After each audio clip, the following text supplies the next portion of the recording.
Sabrina couldn't believe what she said next. "You can stay with us." Granny gasped, but forced a smile. Then she put her hand on Sabrina's forehead. "Are you feeling well?" I'm feeling fine, Granny," Sabrina said. If the girls were going to help Charming change the future, it was probably best if he was close by.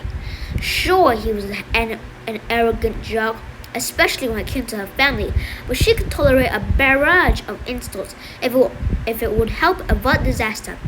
Mr. Charming would use some time to get on his feet. He'd do the same for us. "Don't bet on it," Uncle Jake said. Sabrina's right," Granny stammered. "We, don't have a lot of room, Billy, but you're welcome to it.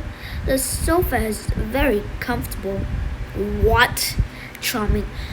"What?" Candace growled. Charming turned to the family. "I couldn't." "He's right," Mr. Candace said. "He couldn't."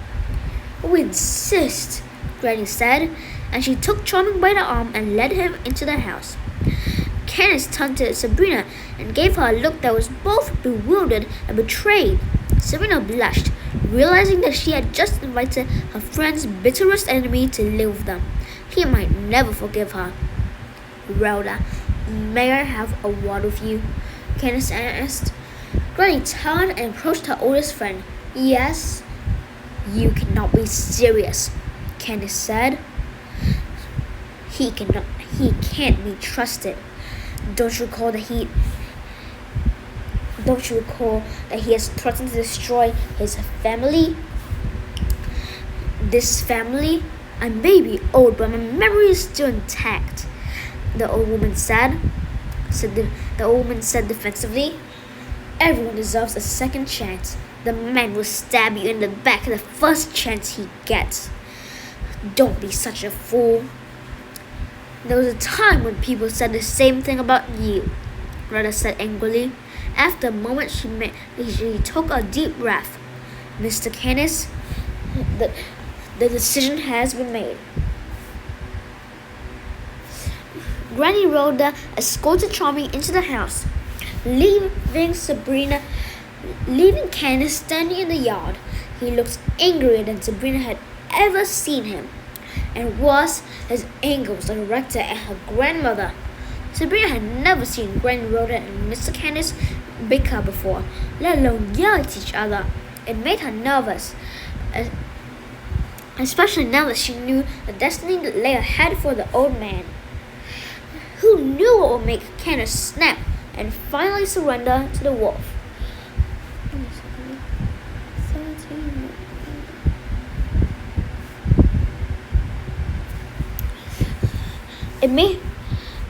When Candace stomped off into the woods and disappeared, she recalled the secret weapon held under lock and key at the bank. Was it time to retrieve it? Nice suggestion, Brina," Uncle Jake said as he headed for the house. "You sure you didn't fall and hit your head out in those woods?" Sabrina and Daphne followed Jake inside, where they found Charming eyeing the couch disdainfully. He turned toward the window and looked outside, as if weighing his alternatives, and then turned back and fluffed up one of the couch cushions. "You are very kind. I'll try to stay out of the way." Huck came down the steps and looked at the girls. "I heard you two were missing," he said to Sabrina. "We're back," Sabrina replied. She knew her face was bright red. How would she ever forget that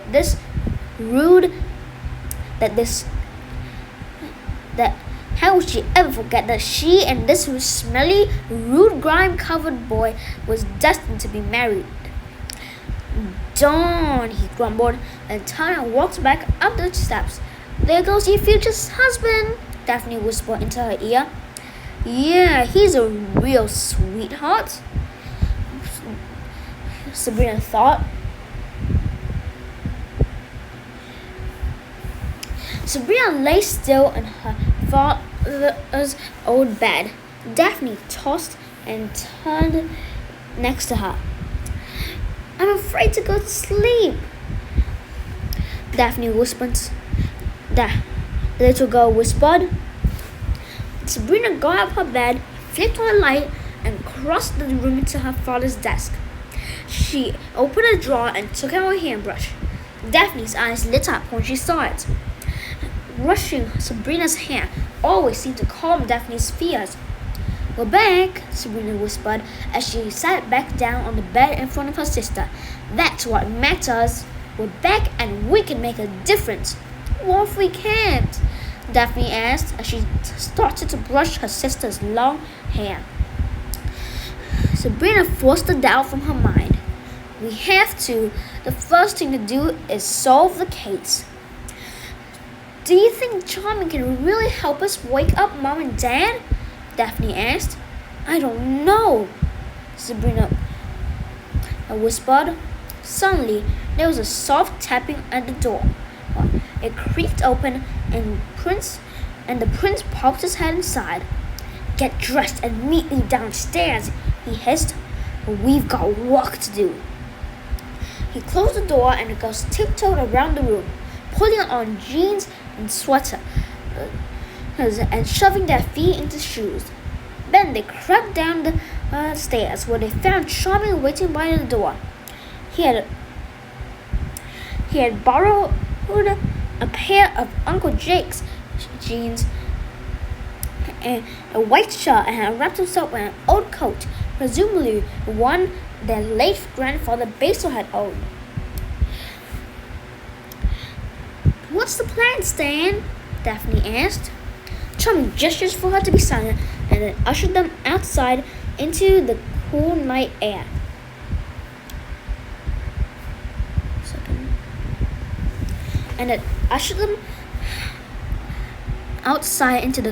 Spring air. He closed the door tightly, and Sabrina told the house they would be back soon, activating the magical lock. The lock was just one of the protection spells Granny had used on the house. "I have a few items I need to collect, and I could use the extra hands," Charming said. "Items? What kind of items?" "The kind that will change the future," he said. "Unfortunately, they happen to be at the mansion." Sabrina was shocked. "The mansion? We can't go there. Mayor Hart lives there now. She's got guards." "Guards with swords," Daphne added. "Sharp, pointy swords." "Yes, I suppose she does," the prince said, as if that were a tiny detail. "Besides, what makes you think she still has these items? From what I hear, she's broken the bank redecorating the mansion. Anything you left behind is probably at the town dump by now." "Not these things," he said. "If I know Hart like I think I do, she would never throw these out. Oh, here's our ride." Just then, two headlights pulled into the driveway. When Sabrina's eyes adjusted, she realized she was looking at a long white limousine. The driver's side door opened, and a dwarf in a black tuxedo stepped out. "Good evening, Seven," Charming said. The dwarf nodded. "Good evening." "Thank you for taking my call," Charming said. Looking down at the ground, he shuffled his feet uncomfortably. In the future, Charming seemed to have respect for Mr. Seven, but in the present, the little man was still Charming's former assistant, and the ex-mayor hadn't been a very nice boss. As Charming's assistant, Seven had been subjected to a steady onslaught of insults and criticisms. Still, the dwarf had been incredibly loyal to the prince, even up to the moment he lost the election and Mr. Seven lost his job. Charming shuffled back and forth as if deciding on whether to apologize for all his abuse. In the end, he simply patted the dwarf on the back. "Well, as they say in the fairy tales, you're a chairman to wait," Mr. Seven said, as if he realized that was as close to an apology as he would ever receive. He rushed to open the door and helped the girls and Charming into the car. Moments later, they were pulling away from the house and zipping through the back roads of Ferryport Landing. So what's so important that we have to risk life and limb to sneak into the mansion? Sabrina asked. Amongst other things, a magic detector, Charming said. A what? Daphne asked. A device that finds magic, Charming repeated. Your older self was using it in the future to track the time to us. It is an incredibly powerful magical item. I'm giving it to you tonight. Daphne smiled. Thanks. And you think giving it to her is going to change the future? Sabrina asked. Charming nodded. I know it is. See, in the future, Daphne and I tracked it down. Giving it to you now alters the timeline. It will also allow you to find the devices that were stolen, which obviously never happened in the future. Turn the car around, Sabrina added to Mr. Seven. The little man raised his eyebrows in surprise. What are you doing? Charming said. I know what happened in the future when we faced Nottingham, she replied, flashing her eyes toward Daphne. In her mind, she could still see the jagged scar that ran down the future Daphne's face. I won't let that happen.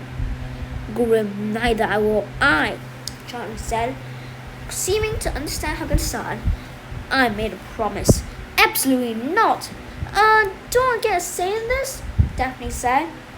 This has nothing to do with you, Sabrina lied. You don't have to be a genius to know that I get hurt in the future trying to get this magic detector, the little girl said. But we have to do this. Solving this case might make a huge difference. I'd rather have a scar than let the world turn out the way it does, or did, or whatever. Daphne, it's my choice, the little girl interrupted. Sabrina, it will make a difference, Charming said, which is the basis for my plan.